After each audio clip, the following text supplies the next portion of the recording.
streaming either way. Okay. G said, R.I.P. Fan Jerry, please do charity stream for his son. Should I get Fan Jerry on the horn right now? Yeah, I'll keep answering questions. I'm going to call him. Yeah, see if he's still alive. You can keep asking questions, though. It's fine. Savvy L said, saw you in New York, and I brought the tomatoes, LOL. We'll talk about that once Fan Jerry's on. Sorry for how drunk... Hey, so you're live? Yeah. On the live stream right now, there's a little bit of a trend that's begun where everybody's saying R.I.P. Fan Jerry. Died of corona in the comments. Are we live right now? Yeah. Oh, that's unfortunate. Yeah, no racial slurs, no homophobic things. You got to keep it clean right now, Jerry. I thought it was funny. You thought it was funny, but you're alive. Yeah. You don't have phlegm building up in your lungs? No. You don't have a fever or a dry cough? Pretty stoned. Oh, I'm disappointed, dude. I wanted you dead. All right, man. Thanks, buddy. No problem. And yeah, New York. Holy shit. What an experience that was. I want to talk about that for a little bit. First of all, I love that video. Remember that? The sunfish battle? Yeah, it was great. And that was all inspired just by a day at Starbucks. I just saw Rumon had posted that flyer, and it was as if the spirits above commanded my thumbs just to put up some story, or to put up, rather, a comment underneath the banner, acting like I was upset with my placement because I wasn't dead center, and then it just turned into like a chain of stories, me calling him a sunfish and talking shit. That's the I Ruined a Comedy Show video. I love all that part, and I love the beef we had going on, but that performance, I was so hammered drunk, Austin, and I'd done stand-up. I'd had one legitimate show before that and about 6 open mics. Yeah, and I saw it. I was there. With material I'd written. The show you saw in L.A. wasn't bad. No, it was good. Yeah, I actually did pretty well. In New York, I remember in the midst of my blackout, looking out at the crowd after like my 6th joke that didn't really go over, and I thought, oh, this isn't going too well. I'm way too drunk. This material has not worked out. The crowd is hammered drunk. And I just thought to myself, so stand-up's a little harder than it looks, isn't it? And I agree with that now, that I wasn't giving stand-up the respect it deserved. I got a lot of respect for stand-up watching Leo and stuff, because with stand-up, you have to be funny with no tools. There's no camera, no editing, no props. It's just which makes words. It appealing to me, though. Mm-hmm. It's so much easier. You sit down at your desk and you write, and that's what creates the content. Whereas for me, I need a camera guy, I need a battery charged up, I need an SD card, I need a car to drive to the filming location, we need people to fuck with, I need material, I need to edit the material, I need a platform to upload it on. Stand up, you get up on some planks and you say dick jokes. There's an appeal to that. Have you seen Steve-O's kind of multimedia stand-up show where he plays videos behind him of his crazy stunts? Because that's a pretty cool way to do it. I'm sure it's not a masterpiece, though. Oh, no, probably not. I like Steve-O, but I can't imagine he's given the craft the respect it deserves. Next question. Romeo Torres says, what happened to Fan Jerry? We've kind of established that. He might have died since I just called him. It's been 2 minutes. He could have. He was on the phone in the car and he got in an accident. How many people are watching right now? We have 3,420. No, that's cool. What's up, guys? Juan Saloop said, "Hey Danny, can you chew one Holden Pagona out for being a little bitch?" Holden Pagona. Can you chew out Holden Pagona for being a little bitch? That's what he was saying. Holden Pagona. All I hear about you is bitchy stuff. When you guys are out at the strip club, you and your buddies, you're the guy in the corner calling his girlfriend. When you're out drinking, when your boys are all getting shots of scotch, you're drinking Dasani. You're a pussy. It might help you avoid hangovers. It might keep your girlfriend by your side, but you're not going to excel in the real world. Your employer is going to be some ex-frat boy dick. He's going to sense that you're not one of him, and you're going to get passed up for promotions over and over, and your girlfriend's going to be cheating on you with a guy who's got a big cock and he's got confidence. And it's going to drive you to the bottle, not Dasani, Jameson. And you're going to keep drinking that, and you're going to get fired, and you're going to get fat, and you're going to kill yourself. And that's how your life's going to end. Sun-gazing Homo sapien said, "I'm 20 years old in law school, same position as you. Do you have any advice?" Law school might be for you, man. It was not for me. If you're doing it because, and I think this is the ultimate metric of if you're doing something for the right reason.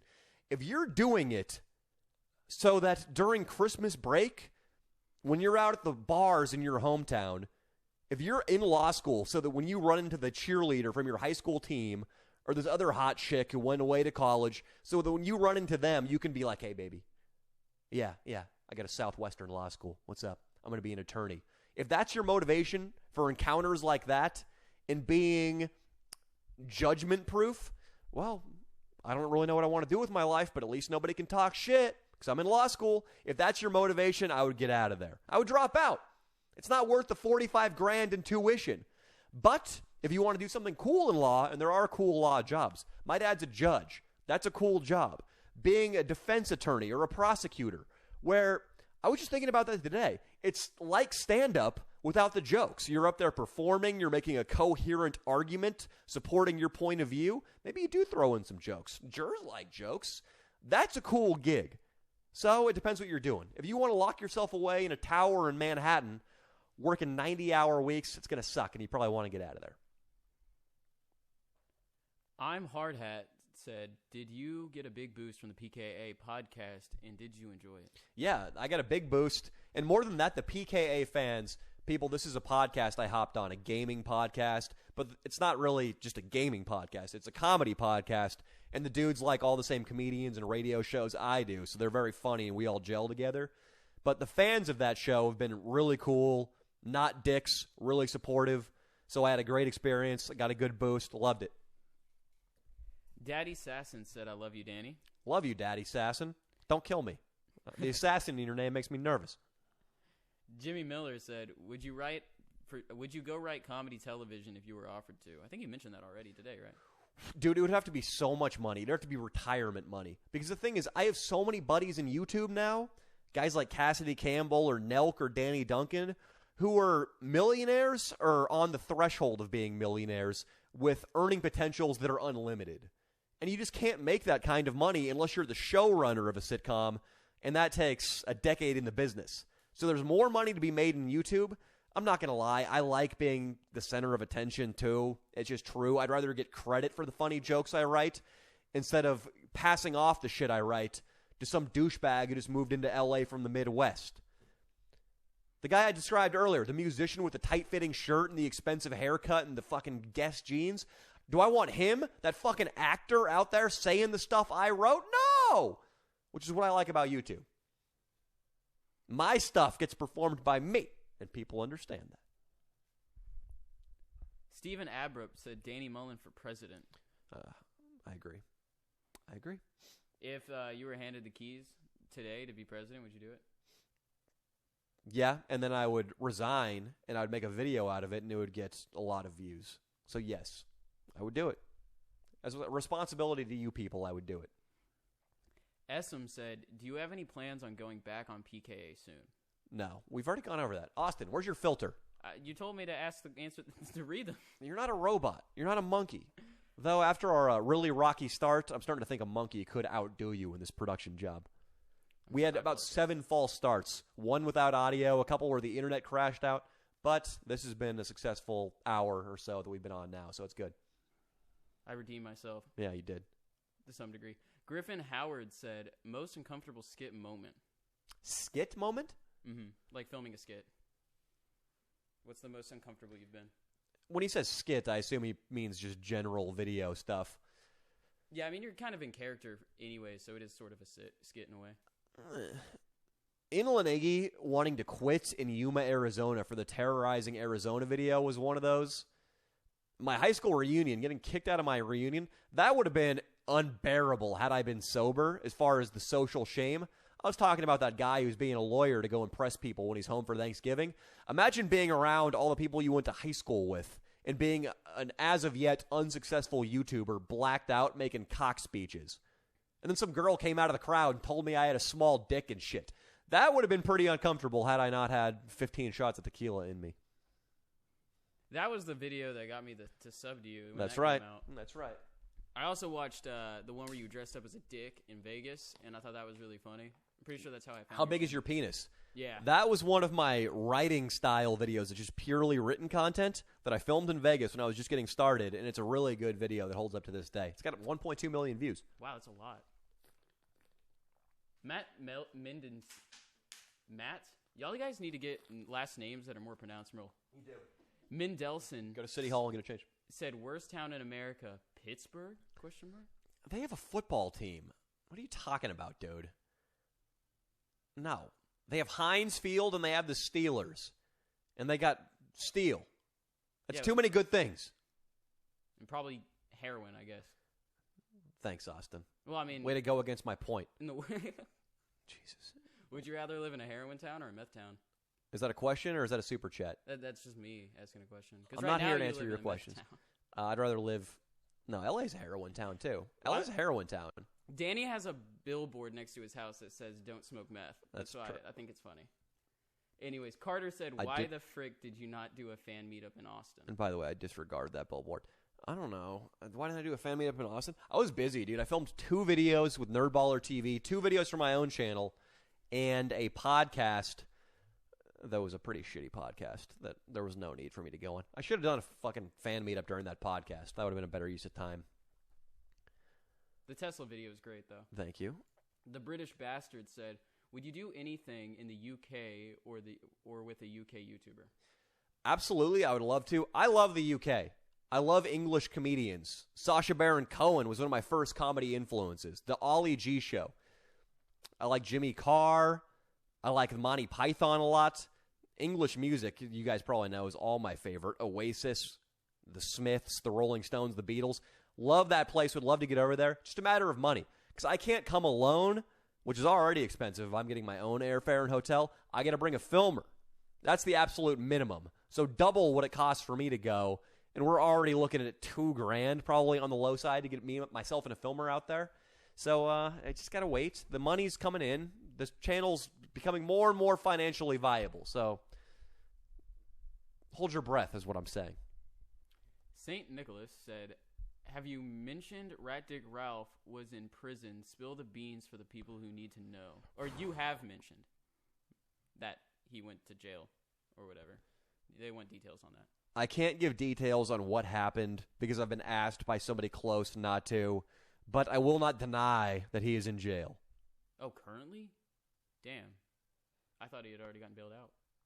Well, that shows how much Austin knows as a producer and a guy who keeps tabs on crew members' freedom. Mopey sent $5 and said, give this to Austin. Mopey, I'm coming to your mansion. I want to do a video there. I think we were making jokes about Mopey earlier. I can't remember. It was a blur. My adrenaline kicked in when I was doing the opening monologue. He followed me on Instagram, and I was trying to flex to my parents. What? You were trying to... You said flex, first of all. But you were trying to show your parents that Mopey followed you, and you were trying to make them respect you for that? Well, no, I was just... My dad was questioning whether or not this is going to come to anything, and I'm like, bro, I'm getting followers all the time. This guy's got 250K. Tell your dad to call me up. I want to have a talk with him after this show. He's a supporter. He helped me put my computer back together and fix all those technical issues. He also thought the coronavirus was a plague from God and kept you locked up for 3 weeks. It's my mom. Oh. Austin is our podcast producer for the Leo and Danny show, and he had almost a month absence. It's most unappreciated. It's okay. Next question. Johnny said, this is how much my lunch was at Panera. I'm going to be a patron member soon. Thanks for the laughs, bro. Keep it up. Thanks, dude. How much is his lunch at Panera? I'm curious. $10. I think he's lying. Oh, well, still. That's a generous donation. Very generous. What else do these people want to know? Well, maybe he doesn't live in L.A. Edgar Mendoza said, why did you block me on Twitter? I don't remember. You were probably talking shit. That was before I didn't read Instagram messages or tweets. And you probably sent something real nasty, and I blocked you. And that was my fault, honestly, for reading the tweets. Because as a comedian, and especially as an asshole comedian like I am, there are a lot of people out there that really appreciate what myself and the channel does. But then there are also the disenfranchised Eric Harris school shooter type kids who are drawn to the darkness, but they're a little bit unstable. And so you get a lot of hate. I get a lot of hate. Howard Stern used to have a lot of his fans they were Mr. Jekyll and Mr. fucking Hyde, or Dr. Jekyll and Mr. Hyde. They loved him, but they hated him too, because he attracted the disenfranchised youth. And sometimes I block the disenfranchised youth. Alexander Byland said weed or alcohol. I am not a huge fan of either. I loved alcohol in my younger days. I've stopped drinking. We just did an Edward Forty Hands video. I haven't stopped drinking, but I rarely do it anymore just because I have so many responsibilities. But god damn it, did I love getting away for a long weekend in college and post-college, my first 3 or 4 years afterwards, and getting ass-house drunk and chasing ass. I loved that. So I'm going to have to go alcohol. I never had a weed phase, really. I'd smoke here or there. I had a couple months where I'd smoke every day, but it just didn't stick. See, I smoke all the time. That's I my can vice. sense that, yeah. By the way, people asking questions in the normal chat, we have so many super chats that I'm just answering those, so I appreciate you typing a paragraph, but I'm not going to read that. So you Look kinda... at that. Austin's being discerning and a little snotty, too. I like it. Well, I'm just being real so they don't waste their time. That's good. That's good. The big Israelic said, I love you. I like the Israelis also. I don't know if he's an Israeli or an Israel-ic, but I suppose it doesn't matter. I don't discriminate. Fuck the left sent you a donation, but didn't leave a message. Fuck the left. I like that. I agree. The left pisses me off way more than the right, I'll say that. The left is the ones trying to shut down free speech and comedy. So yeah, fuck the left. I'm saying, yeah, fuck the left to that guy. I'm not saying just fuck all the left. Brandon Buckingham said, I may release the Kraken. Do you like Tom Green? I am not as big of a Tom Green disciple as I probably should be. I've heard I should watch the Tom Green show, and it's similar to me. What are you doing over there, Ofty Pops? What's the next question? Release the Kraken. For those who don't know, there's an option on my Patreon for $3,000. You can fly me out to your city, and we'll film a video together. Really? I Yeah, didn't know that one. that's what he's talking about when he says release the Kraken. Nate Rims said, even God had to reset on Sunday, Danny. Thank you. I always take Sundays off, but I also need a week off. And again, it's not really a week off. I just spend this time writing and watching comedy because the way my average weeks look, especially when everything wasn't shut down, when I still did improv and still went out and about into the real world, my schedule was so jammed-packed that I could barely sleep at night. I could barely get the allotted sleep that I actually needed. And I'm a pussy, so that means 8 hours. My writing responsibilities would get crushed by the editing because when it's Wednesday afternoon and you got to post on Thursday and the video is only halfway done, motherfucker, you're going to be editing from that Wednesday afternoon through the night until the stroke of 5 on Thursday. And sometimes even longer. I'd have to post late. And so that means I couldn't study comedy. I couldn't write. And my mind would become so much less effective after 3 or 4 weeks or 5 weeks or 6 weeks of doing that. You can manage it after taking a little time off and then jumping back into the rat race. But once it's been going on and it's turning into a rat marathon, I got to reset. That's just how I work. I've tried it. Last winter or fall. Last fall, I posted a video called Things Have to Change, where I was basically saying I was going to restructure how I produced content. It was because I was having a nervous breakdown. That sounds a little overdramatic. I was way overworked, and I was posting things and saying things that I didn't actually mean. And that was a result of 10, 11, 12 straight videos.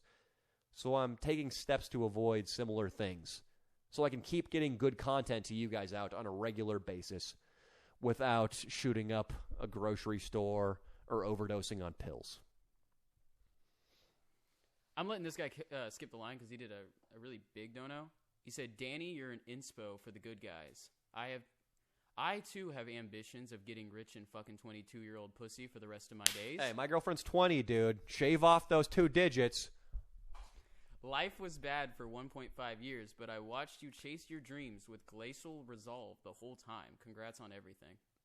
And 7 years is how long it took for me to be a full-time YouTuber, just in case that's unclear. Not 7 years on YouTube, but 7 years from the time in my senior year of college when I decided I was going to be a comedy writer. I don't know why I'm correcting that guy like a dick. You just said he made a big donation. What's his name? Leo D. Leo D. What's up? Is that Leo DiTavio? Who's that? I don't think so. I think it's probably Leo. I've seen this guy in the comment section before, actually. I think it's a different person. You probably spend too much time in the comments section, but okay. Well, I kind of stopped doing that after you said we shouldn't just obsess over it. Plus, I mean, Austin whatever. said somebody in the comments of last week's podcast was talking shit about him, so I think that hurt Austin's feelings enough to banish him from the podcast comment section for life, and now maybe the YouTube comment section too. I didn't ban him. He called me a sound guy. And I mean, like, banish Bro, yourself. I'm not a fucking sound guy. Well, clearly, because there was no Now everyone's sound at just the gonna start of call this me sound podcast. guy. Yeah, that's true, actually. So there you go. Dude, I'm so sweaty. It's pretty hot. It's filthy in here. Dominic Nietzsche said, "What's your favorite Stones album? Do you know Tool?" Ooh, I know Tool. I'm not a big fan. Not that I dislike them. I just haven't gotten into them. Stones album. This is interesting. So, people, if you're curious, there are 4 major Stones albums. 4 canonical Stones albums. That's the word I was looking for. Sticky Fingers, Let It Bleed, Exile on Main Street, and Beggar's Banquet. Those are considered the all-time greats. You look at the reviews, everybody gives them 10 out of 10, 5 out of 5 stars. My favorite is Exile on Main Street because I have the most memories with it. It was the first Rolling Stones album I discovered. But the odd thing is it's my favorite, and I only really like the first 6 tracks. I like Rocks Off up till Sweet Virginia, and then after that, I just stopped caring about the album, and I don't really listen to it. But the feeling you get listening for those 6 tracks, the heavy rock intro, and then it takes you down into the valley of rock and roll and just my mind is not working right now. What other genres are there? Bluegrass, skiffle, I don't know. But it gets all slow and funky and all country-y, and then it starts bringing you up a little bit with Casino Boogie, and then into the fucking beautiful guitar lines of Tumbling Dice, and then into the heartbreaking Sweet Virginia with lines about California and the desert. It makes me feel like I'm driving home from Vegas after a hard weekend of partying, and I'm depressed, and there are tears running down my eyes. And that's where that album climaxes. With come on down. Can you play that song, or will we get struck? It's probably not worth it. Well, I mean, for a live stream, it's fine. But if you wanted to keep the VOD up, that would probably impact that. Oh, let's not do that. Okay. I changed all of the comes to sound guy. You can do stuff like that? Apparently, I didn't know I wielded this much power. Are you playing God behind that soundboard? I am God. Brendan Smith said, Can I buy a follow from you? Sorry, I can't read. I retardism. The price is $105. If he's from out of the country, I don't care. It's USD. I need it. Mike Spear said, "What does the Asian zombie symbol stand for?" That was true, though. I'm actually saying that to that guy. It doesn't stand for anything. It's something an artist drew up, and he tagged me in it on Instagram. And I saw the tag. I thought it was cool. Somebody said, make that a sweatshirt because I put it on my story. And I made it a sweatshirt. And the Asian lettering on it says 3-dimensional. Still one of the best sellers on the site. It's good merch. I think this is my favorite piece, though, here. The Danny Mullen crew and Nico. When you were wearing the Asian zombie, you were live on Instagram, and I said, nice hentai shirt. Or no, I said nice weeb shirt, and you told me to go fuck myself. You? Yeah, me. Oh, I stand by that. America Needs Weed said, Balin Levine is much better than you. He's better at copying Danny Duncan than me. He's better at sucking at YouTube than me. This kid must know that. He's just trying to stir the pot. Oh, yeah, I think I skipped this one accidentally earlier, but someone said that you're the better David Dobrik, which I think it just means you vlog. I like David Dobrik. We do totally different things. I respect that kid's work ethic. I talk about me almost breaking down. I heard stories about him where he'd have sores in his mouth and his body would be given out because he posts 3 videos a week, and he'd be up till 7 a.m. editing them. His schedule was completely inverted, and it fucking paid off. The kid's worth $20 million. But I hear stuff like that, and I can't not respect the guy. He edited all his own shit. I can't believe he did 3 videos a week. That's crazy. For 2 years or something insane. And it's now resulted in, I think, a breakdown. He stopped posting on YouTube.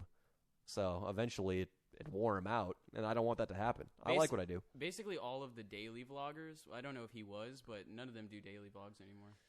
They all got burnt. It's not a bad idea, though, because it can spur massive growth. Nelk said they really started blowing up when they were putting out 3 videos a week. Jake Paul, I listened to a podcast with him on it. Don't ask me why. He said going daily is what blew his channel up. Maybe. I might do this, Austin. I think you and I should start another channel where we just do this once a week. That'd be cool. That'd be more content. It's more content. I don't want to do it on the main channel, though. And I'm not ready to go daily yet on any other channel, but it's something to think about. Next question. Daniel Fontana said, what does Danny think of Patrick Carcano? Who's that? Is that a political figure, a YouTuber? Maybe a musician. I don't know. I give him 2 horns up. Turns out it's like a gay porn star. In that case, hook 'em horns.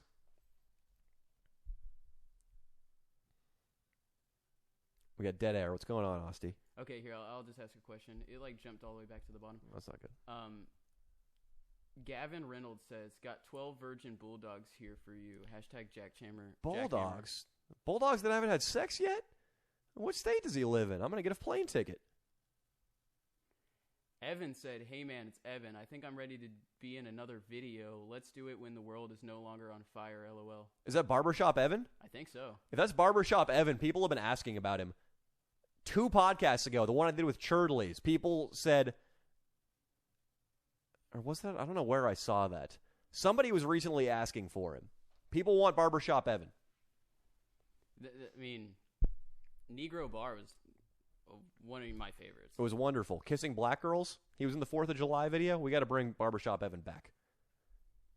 A peaceful video. He got a little shaken up about that police confrontation that we had at the end of the Negro Bar video. Oh, yeah, that was kind of intense. I can promise him no cops will get involved this next time. I don't think we've had a cop encounter since. Yeah, I don't think so. Diego said Danny Mullen cured autism. I've always suspected that. Thank you for confirming it. Appreciate that, Diego.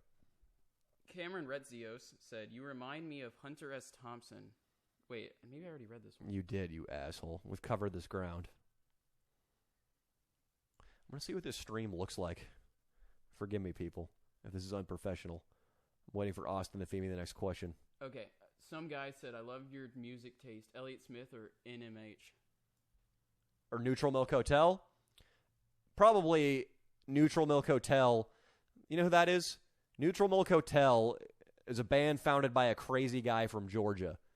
All their lyrics are about fish and abstinence and weird stuff. And then he put out this second album, and the entire thing was a love letter to Anne Frank, a girl who died in the Holocaust. All the songs are about 4 chords. The simplest chords you could play on a guitar, a C, a D, an E minor, a G. But the lyrics, the tempos he plays in, the time signatures, the melodies he chooses, it just something about that album feels like you're in another universe whenever you're listening to it. It's one of those albums that's got the same feel as Exile on Main Street to me. But I have to have Elliott Smith higher on the list because he's got more albums. I don't think any of them are as great as that Neutral Milk Hotel album, In the Aeroplane Over the Sea. But he's got more really, really good albums. So I'm still going to go Elliott. It's Med said, would you ever collab with a smaller channel on the come up in the future? It's Med's got 200 subscribers and he's getting greedy. You just collabed with a guy with like 300. Sort of. Yeah, but he made out with a homeless lady. Yeah, that was hardcore. He was pulling weight. If It's Med will make out with a homeless lady who might have the coronavirus, sure, he's in. Dude, I am fucking sweating. Oh, I'm surprised you were able to keep that on for so long. I don't know what's going on. Let's keep it going. What we got? Cursed VHS says top 5 recommended books to read for quarantine. People ask me about this a lot. I'm not sure if they're talking about fiction or nonfiction, so I'll give you my 2 fiction and my 2 nonfiction. I'll give you more than that. Nonfiction, books that have had the biggest impact on my life. Think and Grow Rich by Napoleon Hill. I read it when I was in Vegas, right after I got rejected from screenwriting school. That was one of the propellers that pushed me into YouTube. The message in that book is essentially write it down, believe you can do it, and you'll be able to do it, regardless of what anybody else says. That helped. People think he's a con artist. There's this dude, Grant Cardone. You probably see his ads, his social media all over the internet. He's got a book called 10X, the philosophy of which is, however hard you're working, work 10 times harder, keep working, so you can push through bad economies, unemployment, you get dumped by your girlfriend, you're getting rejected. Keep pushing through it. It's a mindset book. That one's key. And The Discipline Equals Freedom Field Manual by Jocko Willink, which is basically a coffee table book that I read at the beginning of this year, inspired me to start waking up at 6 a.m. and treating my life as if I'm a Navy SEAL. And it's produced a lot of good content. And it's kept me healthier and stronger and something else, insert other word, than I was last year. And it's been good. Fiction, I like Portnoy's Complaint by Philip Roth. It's been 5 hours since my last meal, and I've been losing a lot of water. I can't pronounce things correctly right now. Catch-22 by Joseph Heller. Infinite Jest by David Foster Wallace. That's a challenging one, though. You know what? Try this, guys. If you want fiction, Fear and Loathing in Las Vegas by Hunter S. Thompson, American Psycho by Bret Easton Ellis. Two of the books that got me into wanting to be a comedy writer again. The absolute legend, I got to pronounce this right. Interprenols Media just sent you a $100 super chat. Wow. Danny, I want to have a 2-minute FaceTime with you. Well, now I feel so obligated. You can't take me prisoner like that, dude. What's his name again? Interprenolis Media. Tell him to hit me up on Patreon. That's the easiest place to get a hold of me. Hit him up on Patreon. I don't know why I relayed that to you. You're my agent now, Austin. When big sums of money, like $100, are involved, I need a middleman. Agent Archangel. Yep. Jesse Hole said, love you. Oh, wait, no, actually, I skipped one. Fuck the left donated again and saying, thoughts on doing 40 hands in Australia. That's a very non-political message. Sure. Except there are dingoes and poisonous snakes and aborigines. You got to look out for them. But as long as the left doesn't have a stronghold down there, I should be fine. 40 hands abroad would be cool. Yeah, I thought there was going to be something more politically charged from him making his second appearance in the chat. Jesse Owl says, loved you on PKA. Take this $2 Monopoly money because he sent Canadian. Thanks, brother. Does that translate to more or less American dollar? Less. Fucker.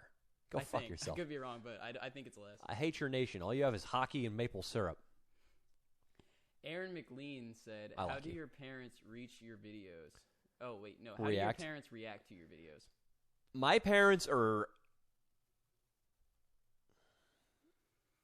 I'm trying to think of the first moment they became aware that I was having some success on YouTube. They watched a couple of the early Worst Town in Americas, which are good because they have a little bit of an intellectual bent to them. They aren't as lowbrow as, say, Edward Forty Hands videos. And then also they saw the pilot thing with Nelk, and they saw Nelk was a big channel. So that's when they became a little less skeptical about it. I went to a Rolling Stones concert with my mom, and 2 kids took pictures with me. So that probably got her a little more on board. And then my dad recently went into an Apple store, and he entered my email address for his account, and the clerk there was like, oh, you're Danny Mullen's dad? And that kid was a fan. So that, I think, was the first moment where my dad was like, oh, shit, I think he's got something here. He's actually got real-world fans that are popping up in my life. My mom did freak out, actually. She saw the second Edward Forty Hands video, and she wasn't liking how I was talking to the citizenry of Vegas. But I just didn't respond to those texts from her, and she got over it pretty quickly. And now she's supportive again. I mean, it's fucking good. YouTube is... I'm making a decent living now. I'm getting recognized by the fans for the hard work I put in and the rest of the people in the crew put in.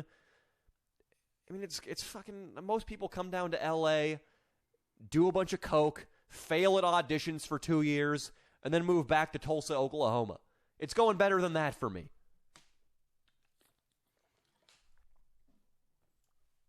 Okay, everyone was freaking out about the $200 dono, but that is Mexican currency, guys. But the guy said, epic troller guy, Danny, I love you. I want a kid of yours. Wait. What's $200 in pesos? -2 American cents? I think it's $8 is what the chat was saying. Everyone was saying I skipped the donation because it came earlier, but I have them all pulled up, guys. As long as we have time, even if they disappear in the chat, I can still see them. And he said, Danny, I love you. I want a kid of yours. How much money for semen? $32. If that is actually $200, bro, shout out to you. That's fucking crazy. But I think It's probably pesos. It's probably pesos, yeah. I didn't even know they had internet in Mexico. I think they got that a couple years ago. Still dial up. That weird guy said, will you take a dump on a wall next? I've told this story on the podcast a few times that I took a shit on the bathroom floor of my frat house just to be subversive once everybody was trying to kick me out and they hated me. I don't know if that would go over on YouTube. In the old CKY videos, Rab himself shit on a window right outside of a restaurant where a couple were having brunch. So I think he already did it. I think shitting on a wall or any kind of vertical surface, that domain's dominated by Rab himself. I can't step to him. It's going to be hard to compete with CKY. That shit was crazy. There were no laws back then when they were selling those VHS tapes. Nope. No community standards. Dylan Carey said, you make me want to touch my dog even more every day. Basset Hound, Dachshund, I'm getting hard over here in my end of the world. Metro Chevenkov said, what is your view on psychedelics? I think if you take them in moderation, fucking good, dude. I have a lot of friends who have done psychedelics and are successful and fine. What scares me about them is there are stories of people like Syd Barrett from Pink Floyd, like Brian Jones from the Rolling Stones, their original guitarist, who did a bunch of acid in a short window, and they were doing it every day, and they quite literally lost their minds. Well, I guess literally losing your mind would be like misplacing your mind. But their minds were no longer recognizable as their own. Richard Wright, the keyboard player of Pink Floyd, he said Syd Barrett went away for a long weekend and came back and he was like a different person as far as his personality. There's clips of Jones in the studio of Beggar's Banquet when the Stones are recording, and you can tell his eyes are... The Rolling Stones have a song called Faraway Eyes. That sums it up perfectly. After doing all that acid, he had faraway eyes. And a couple months later, he was kicked out of the band, then he drowned at the bottom of a swimming pool when he was fucked up. He was a completely different person than when he started off. And that scares me. I would not want to take a couple tabs of LSD and snap like Jones.